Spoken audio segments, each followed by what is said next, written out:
Bon, soyons réalistes une minute. Cette histoire est compliquée et je n'aurais jamais pensé à la raconter un jour, n'importe qui, et encore moins un tas de gens sur Internet. Mais me voilà, et je suppose qu'il faut que je le dise.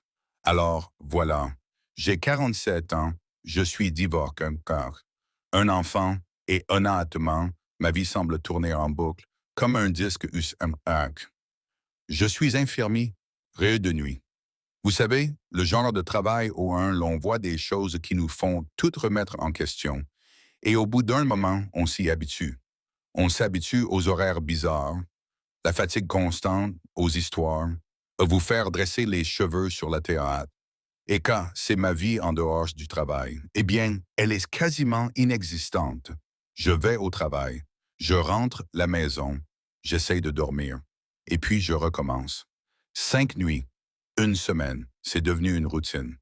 Mais il y a une chose qui m'empêche de complètement perdre la boule. Les bowling, sacrieusement. Je sais que A a l'air peut-être sympa, comme ce que fait ta grand-mère. Mais j'adore que c'est mon échappatoire. J'ai rejoint la A-League l'année dernière, juste pour m'occuper. Et j'ai découvert que j'étais plutôt doute. Je veux dire, je me suis même qualifié pour un tournoi. Un vrai tournoi, 3 heures de route. J'étais tellement excité que je m'entraînais depuis des mois. C'était comme un petit bout de mon passe. Question. Ma vie de divorce qui revenait. Mais la race alitante de ma situation m'a frappé, comme à tant de briques qui allaient voir ma scène. C'est un adolescent et il a, disons-le, un certain rebelle. Ce n'est pas vraiment le genre d'enfant qu'on peut laisser tomber. Seul pour un week-end. La dernière fois que j'ai fait comme, et en rentrant, j'ai découvert qu'un de ses potes avait décidé de tester la solidité de mon garage avec son camion. Ce n'était pas joli, alors je me suis dit, bon, son PRR, il l'en aura. Mais bien sûr, le destin. Ou peut-être juste celui de Murphy. Law avait d'autres plans pour monter la garde ce week-end-là. C'est le timing parfait, non? Je suis cointu ici. Je ne peux pas rater ce tournoi. J'ai travaillé assez, si dur, et je ne peux pas laisser mon fils seul à la maison. J'ai donc fait ce que toutes mes heures responsables, même lassé, j'ai remonté exaspéré et aurait fait. J'ai fait mes bagages et je suis allé chez l'hôtel. Il y avait une piscine intérieure. Je suis sorti du lit, je me suis tirant et, et je suis allé qui veiller mon fils. Il dormait encore profond. Main recroquevillé que sous les couvertures. Je l'ai secoué aussi doucement. Il a gâché et s'est retourné. Je lui ai dit que j'allais prendre une petite dogue jeûner et je lui ai demandé s'il voulait venir. Il a marmonné quelque chose. Propos de crêpes, j'ai donc su qu'il était veillant. Nous sommes descendus au restaurant de l'Achitel où pour l'on nous a servi un buffet de petits jeûner classiques. Aux œufs caoutchouteux, bacon croustillant et ces mini-muffins qui sont toujours secs. Mon fils a rempli son assiette de crêpes et de sirop, tandis que j'ai opté pour une omelette plus raisonnable. Nous, cautions assis là, manger en silence, profitant simplement du calme matinal après les petits déjeuners. Je lui ai demandé s'il souhaitait faire quelque chose avant mon départ. De retour au bowling, il s'égare et manque. Il y a un centre commercial proximité. Il m'a dit qu'ils avaient un GameStop. Je cherchais ce jeu et ils l'ont peut-être maintenant. Je ne suis pas fan des centres commerciaux. Ils sont bons, taises, bruyants et me donnent toujours l'impression de trop de penser. De l'argent, mais mon fils n'en demande pas beaucoup. C'est un bon garçon, vraiment. Alors j'ai accepté un briquet. Nous sommes au centre commercial Bone et avons filé directement vers GameStop. Nous avons trouvé le jeu qu'il cherchait là, un vieux jeu d'occasion qui se vendait inexplicablement. Pour presque 60 $, je n'arrivais pas à y croire. Ça, sérieusement. Mais il été tellement excitant et il ne demande pas souvent. Alors j'ai soupiré et j'ai sorti mon portefeuille. J'ai payé le jeu et il m'a souri. Un sourire sincère et joyeux qui valait bien le coup. On a passé quelques heures de plus. Flanche-nez devant la vitrine du centre commercial. Faire du shopping et observer les gens. Et c'était plutôt agréable. On a passé aussi du bon temps avec lui, juste tous les deux. Cela m'a rappelé son enfance, avant que l'angoisse de l'adolescence ne s'installe ce soir-là. De retour au bowling, je me sentais bien, reposé. J'avais passé du temps avec mon fils et j'étais prêt à donner le meilleur de moi-même. Mais il s'avérait que je joue mieux quand je suis fatigué et stressé. Je suis passé de la deuxième à la cinquième place. Ça, c'était frustrant, mais j'ai essayé de rester positif. Une des filles avec qui je joue au bowling, la maison, Sarah a gagné le tournoi. J'étais tellement heureuse. Pour elle, elle a travaillé que dur et elle a la maturité après la cérémonie de remise des prix. On a décidé de sortir et de faire des cas. Ils m'ont invité. Je leur ai dit que je viendrais, condition de ne pas avoir conduire le bar. On était à l'offre ça était juste en face de l'hôtel. Ça peut être parfait. Qui a envie de conduire après une soirée de fête? On a commandé des boissons et j'ai d'arrêter de me faire plaisir. Je ne suis pas un grand buveur, mais j'apprécie un verre de vin de temps en temps. Et disons que j'en ai bu plus d'un. On a bien ri. On a discuté. On a fait la victoire de Sarah. Ça c'était un bon moment, je crois. Je suis finalement rentré à l'hôtel vers 1h du matin. J'étais un peu pompette, mais aussi heureuse et distendue. J'ai ouvert la porte de notre chambre et mon fils était endormi dans son lit à la table clown, vision toujours allumée. En guise de guide, pensant son air paisible, je suis à la salle de bain, me suis changé, j'ai enfilé mon pyjama et je suis revenu m'y glisser. Le lit ne tournait pas vraiment, mais on aurait dit, j'ai posé ma tête sur l'oreiller, j'ai relevé les couvertures et j'ai essayé de me concentrer sur le film qui passait la télé. Il est où un film? Mais pour une raison inconnue, je n'arrivais pas à m'endormir. Je t'ai allongé que Léa, penser au tournoi, aux propos de mon fils, de la vie, Jake Nasraliguez. Il était environ 3 heures du matin. Quand j'ai entendu mon fils bouger dans son lit, j'ai jeté un coup d'œil vers lui et j'ai vu sa couverture bouger de haut en bas. Ma première pensée, c'était ça. Il a, enfin, mais c'est une pensée que naturelle pour tout parent. Non, surtout avec un fils adolescent. Il bougeait lentement, essayant de rester silencieux, probablement en train de réfléchir. Je dormais, et plus je m'observais, plus j'autre, mais très intrigué. Je sais que ça paraît bizarre, mais c'est la vérité. J'ai ressenti une étrange sensation d'excitation. Je me disais que ça était vraiment mal, mais je ne pouvais pas m'en empêcher. Je commençais me faire tourner, sans savoir ce qu'il faisait. Quelques matraits de moins ici, peut-être un sentiment interdit, tabou et tête enivrant au bout d'une dizaine de minutes. J'étais disons que je ressentais des choses que je n'avais pas ressenties depuis longtemps. Je me demandais sans cesse s'il partirait un jour. Pour Iguez, peut-être c'était cause du vin, ou peut-être juste cause de la solitude, mais Joe ne pouvait plus le supporter. Ai-je l'archac? Tu as besoin d'aide? Je me disais que s'il disait non, je pourrais faire semblant de parler dans mon sommeil. Mais ma grande surprise, il a dit oui, et voilà quand j'ai compris, qu'est-ce que je vais faire maintenant? Ce simple « ah », « oui, ah » flottait dans l'air, une vieille. On va créer la scrue est indéniable. C'était comme si un interrupteur avait action, une barrière de brise qui entre les A et sur A et les A, j'aurais dû A, s'estompa, remplace par un étrange sentiment d'inévitabilité. J'étais comme si je m'observais, distance, spectatrice de ma propre vie. Jacques prouvait un étrange d'attachement, un sentiment d'irréalité.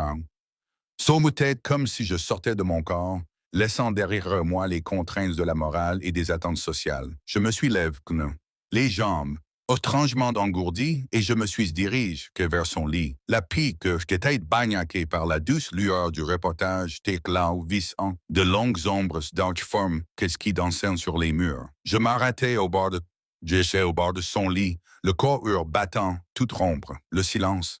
Je sentais la chaleur irradiée de son corps, manait une chaleur palpable qui m'attirait. Jacques citait un instant, la main posée sur le bord de la couverture, une question silencieuse en suspens. Puis, lentement, grogment, je tendis la main et tirai les couvertures juste assez pour le rendre en colère. Alors, tête à Jung, sur la et Max, l'ange de surprise et d'autres choses, quelque chose que je n'arrivais pas de se chiffrer. Sa main, c'était toujours en roule, qui autour de lui, tassé, moignage silencieux de lasté. Je l'avais interrompu et je restais là, un instant, le regarder, essayant de comprendre ce qui se passait. Ça, c'était comme regarder un inconnu, une version de mon fils que je n'avais jamais vu auparavant. C'est aussi une tête, un étrange mélange de familiarité et d'inconnu, une frontière floue entre la mare et quelque chose. Sinon, je ressentais une attirance et une envie presque irrésistible de le toucher. J'ai tendu les doigts, tremblant là, jarrement et doucement, et j'ai retiré sa main. Sa peau, une taille chaude, lâche jarrement humide, la sensation, c'était palpable. Un frisson me parcourut l'os chaîne, murmurai-je. Ma voix, c'était peine audible. Laisse-moi t'aider. Je baissai les yeux, parcourant homme. Je commençai à m'approcher, envahi de douceur inexprimée et de pensées interdites. Je regardais ma propre main bouger mes doigts, traguant des motifs lents et raflants sur son sexe. C'était doux et pourtant si ferme. Le contraste était enivrant, je le sentais. Mon souffle s'accalacrait, répondant, ce contact interdit. Observant le liquide éjaculatoire apparaître, une perle scintillante au bout, je penchai ma langue pour le goûteur, un goût salac, mais en procurant une charge électrique. Il sursauta légèrement au contact, un léger haletement chapant de ses lèvres. Ah, tu veux que je le fasse? Ah, murmurai-je d'une voix rauque de douceur. Il hocha la tête, les yeux fixes sur les miens, une supplication silencieuse pour leur mort. Je baissai la tête, mes lèvres s'effleurant sa peau. L'odeur s'exteignit, une vague de chaleur me parcourut. J'enroulai mes lèvres autour de lui. Le goût et la texture me firent frissonner de plaisir. Je sentis ses mains se poser sur mes cheveux, les tirant doucement. Je lui ai dit d'une voix basse et rauque que s'il tirait, il le ferait peut-être. Comme ce qui s'est passé, il attira légèrement et j'ai ressenti une nouvelle vague de doxir. Je lui ai dit plus fort et il a obéi, et je le serrai contre moi en retour. Ces sensations, c'était bouleversantes, un mélange de plaisir et de culpabilité, de d'anxiété et de honte. C'était comme être pris dans une tempête, ballotté par des forces extérieures. Sous mon contrôle, je le sentis se tendre, son corps frissonnant tandis qu'il atteignait l'orgasme. Sa libération fut puissante. Une vague de chaleur emplit ma bouche. Un gouaster à la fois familier et interdit par la suite. Il y eut un instant de stupeur. Nous restâmes, mais à longue, là, silencieux, nos corps entrelacés, nos souffles se mêlant dans la piste silencieuse.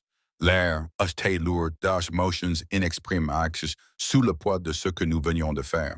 Ah, on ne peut pas en faire une habitude. Ah, dis-je enfin. Ma voix était. Peine un murmure que je reconnaissais. Ça était un mensonge, une tentative d'or que s'espère et de m'accrocher un semblant de normalité. Mais les mots semblaient vides, creux, comme une promesse que je savais ne pas pouvoir tenir. Nous avons essayé de parler, de donner un signe, ce qui s'était passé, mais les mots semblaient insuffisants. Les mouvements étaient trop bruts, trop complexes, trop émalaques. Et soudain, comme attirants par une force invisible, nous nous sommes retrouvés attirants l'un vers l'autre. Le dos que cire s'est rallumant, comme un feu de forêt. Il m'a redemandé, et je me suis retrouvé incapable de refuser. La culpabilité, C'était toujours là, une voix lancinante au fond de mon esprit, mais elle a Christok noir et parlé l'irrésistible de Désireo. Mon Dieu, je pensais qu'il était de nouveau pro-homme. Je me demandais si c'était une bonne idée qu'il soit devenu, puis d'autres idées que se bousculeront dans mon esprit. Des frontières entre mère et fils, entre le bien et le mal, c'était une flouze, des formes presque inexistantes. Nous étions pris dans un tourbillon de Dashko Ksar interdit, une danse de passion et de culpabilité, un secret qui nous lirait jamais. Nous, questions donc là, la recherche de tout. L'atmosphère, dans la lourde, un égard. Un de ces motions inexprimatis du poids de ce que nous avions fait. Je savais au fond de moi que ce qui s'était passé était réel, moralement, éthiquement, tous points de vue, mais la culpabilité, ce sentiment d'étouffement, était fugace. Cela arrivait par vagues, me grattait, puis s'éloignait, laissant derrière lui une étrange sensation d'anticipation, presque troublante. Je me racontais sans cesse que Kra ne pouvait plus se reproduire. J'essayais de me raisonner pour trouver un moyen de concilier ce que nous avions fait avec la rock à de notre relation. Mais la rock c'est que les frontières qui étaient une flow, peut-être même et plus gérant fléchissaient, plus gérant que je ne voulais pas les effacer. C'était comme un sombre secret, un frisson interdit qui palpitait sous la surface de notre quotidien. La culpabilité, la honte, là, tapissent dans l'ombre, mais ils j'éclipse par un étrange sentiment de pouvoir, presque addictif, un drogue. Ce dont je savais avec une certitude glaçante que ce n'était pas la fin.